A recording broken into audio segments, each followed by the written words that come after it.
Assalamualaikum warahmatullahi wabarakatuh. Perkenalkan, nama saya Reger Destisha Putri, kelas PGMI 5D dengan NIM 12620521214. Di sini saya akan memaparkan jawaban pertanyaan dari ujian tengah semester pembelajaran IPS MI SD dengan dosen pengampu Ibu Maftuca MPDI. Pertanyaan yang pertama, apa yang dimaksud dengan ilmu pengetahuan sosial dan mengapa IPS penting dalam kurikulum dasar? Jadi, IPS merupakan salah satu ilmu yang mempelajari tentang himpunan kehidupan manusia di dalam bermasyarakat. IPS merupakan suatu program pembelajaran atau mata pembelajaran yang mempelajari kehidupan sosial yang mengkaji bidang ilmu-ilmu sosial yang berupa ilmu sejarah, ilmu geografi, ilmu ekonomi, dan ilmu sosiologi. Ilmu sosial atau IPS penting bagi kurikulum dasar karena pembelajaran IPS merupakan umpan timbal balik. Melalui IPS, siswa dibina dan dikembangkan kemampuan intelektual menjadi warga negara yang berketerampilan, berkepedulian, dan bertanggung jawab sesuai dengan nilai Pancasila. Dengan pembelajaran IPS juga dapat membentuk karakter bagi siswa untuk mempunyai kemampuan dalam menjadi makhluk sosial yang dituangkan di dalam pembelajaran IPS. Lalu pertanyaan yang kedua, sebutkan dan jelaskan 4 komponen utama dalam pembelajaran IPS. Jadi komponen dalam pembelajaran IPS itu ada 4. Yang pertama tujuan, kedua materi, ketiga strategi pembelajaran, yang keempat evaluasi. Yang pertama tujuan.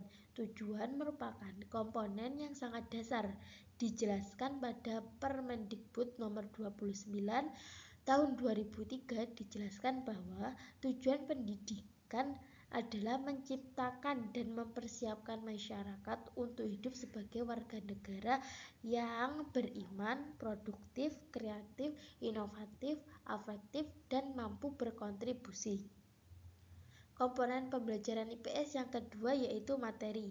Materi merupakan suatu hal yang disampaikan kepada peserta oleh pendidik dalam kegiatan pembelajaran untuk dapat mencapai tujuan pembelajaran yang diinginkan. Lalu komponen pembelajaran IPS yang ketiga yaitu strategi pembelajaran. Strategi pembelajaran merupakan tindakan yang dilakukan guru kepada siswa untuk dapat memberikan materi secara efektif dan efisien. Strategi pembelajaran mencakup prosedur, materi, model, teknik yang digunakan dalam pembelajaran. Lalu komponen yang terakhir yaitu evaluasi. Evaluasi dilakukan guna penilaian terhadap capaian tujuan pembelajaran dan untuk melakukan penilaian terhadap proses implementasi kurikulum secara keseluruhan. Lalu pertanyaan yang ketiga, mengapa guru harus mengajarkan tentang budaya dan keanekaragaman sosial dalam pembelajaran IPS MI atau SD? Menurut saya, hal ini dikarenakan pembelajaran IPS yang membicarakan bahwa manusia merupakan makhluk sosial. IPS sebagai ilmu yang mempelajari tentang ilmu sosial. Pembelajaran IPS yang bertujuan agar masyarakat dapat memiliki jiwa sosial bermasyarakat, tanggung jawab, berketerampilan sesuai dengan Pancasila. Hal inilah yang menjadi mengapa penting bagi guru untuk mengajarkan budaya dan keanekaragaman sosial pembelajaran IPS. Setiap makhluk hidup mempunyai beraneka ragam budaya dan beraneka ragam sosial. Maka dari itu, IPS sebagai jembatan untuk masyarakat untuk masyarakat dapat bermasyarakat menggunakan budaya dan keanekaragaman sosial menjadi hubungan timbal balik masyarakat dan dapat menimbulkan sosialisasi antar warga dan warga.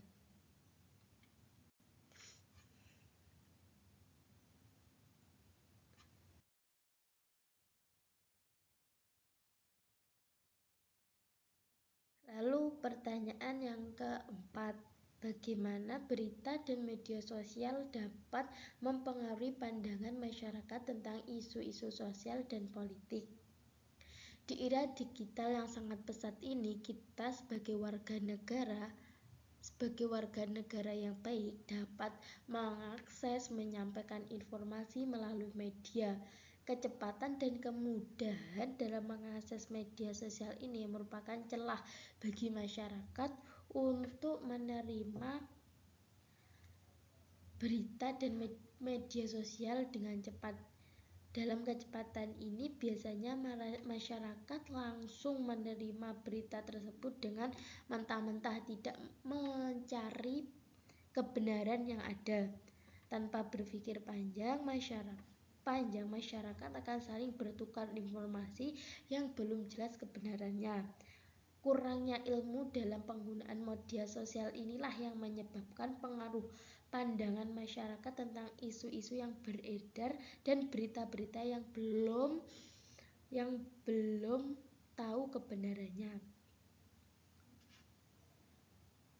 Biasanya masyarakat memandang jika kita memperoleh informasi, contohnya saja kita memperoleh informasi dari media sosial, pasti masyarakat akan langsung memahaminya langsung tanpa mencari fakta-fakta yang ada. Contohnya saja yang baru-baru terjadi ini, isu sosial yang terjadi di Palestina.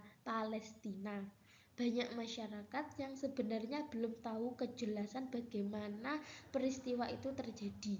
Namun banyak masyarakat, banyak warga yang ikut berkomentar tanpa memikirkan apa yang terjadi sebenarnya.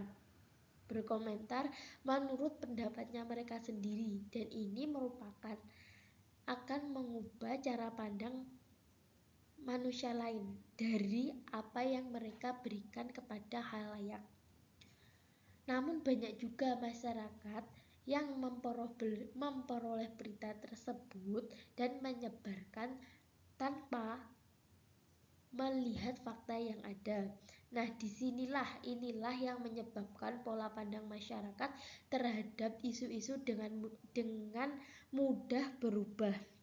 Masyarakat akan berpikir bahwa apa yang informasi atau berita yang mereka terima itu adalah kejadian yang real, atau yaitu kejadiannya tidak bagaimana benarnya.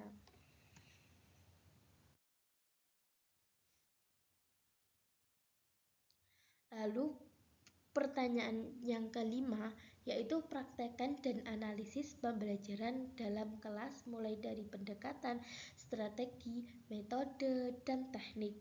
Jadi, saya akan menjelaskan analisis pembelajaran yang saya gunakan. Yang pertama, pendekatan.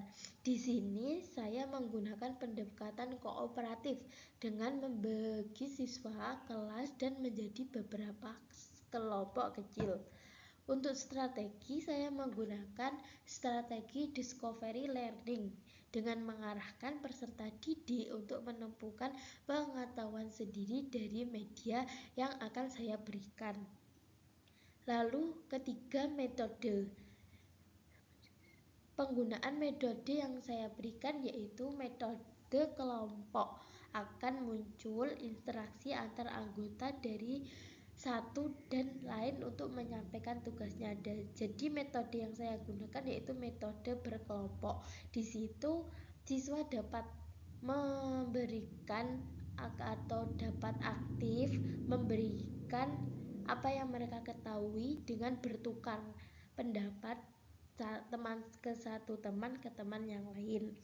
Lalu teknik yang saya gunakan yaitu teknik pembelajaran untuk mengaktifkan kelompok. Di sini guru memberikan kesempatan bagi siswa agar pembelajaran dapat aktif, siswa dapat berpartisipasi dalam pembelajaran yang akan dilakukan di dalam kelas.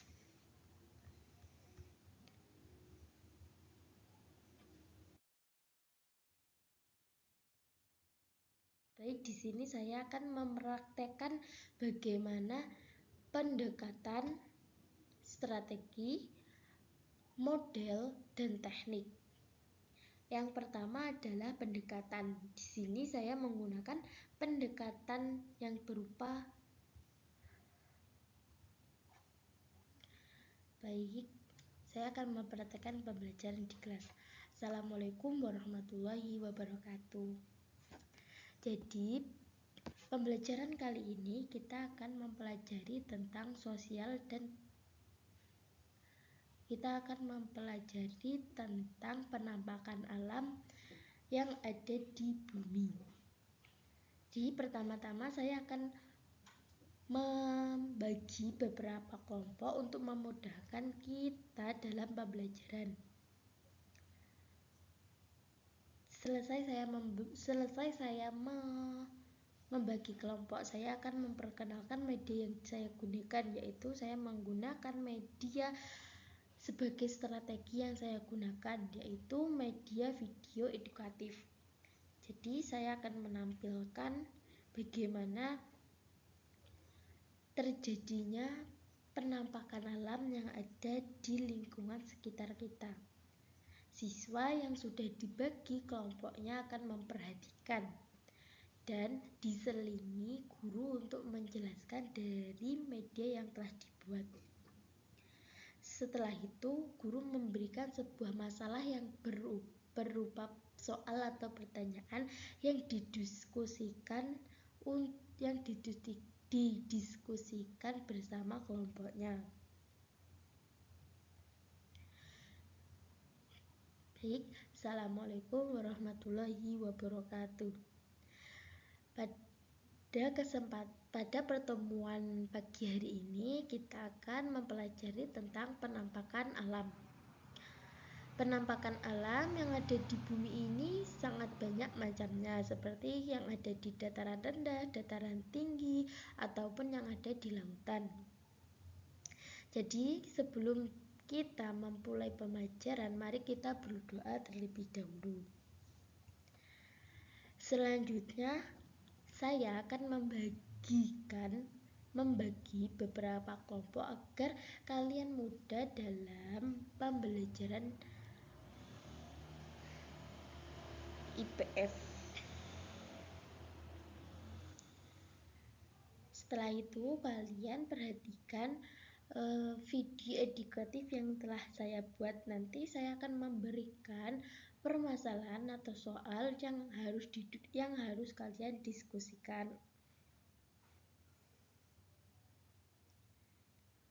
Nah, untuk mempercepat waktu, kalian boleh berinteraksi di dalam kelompok, boleh melakukan interaksi agar apa yang kalian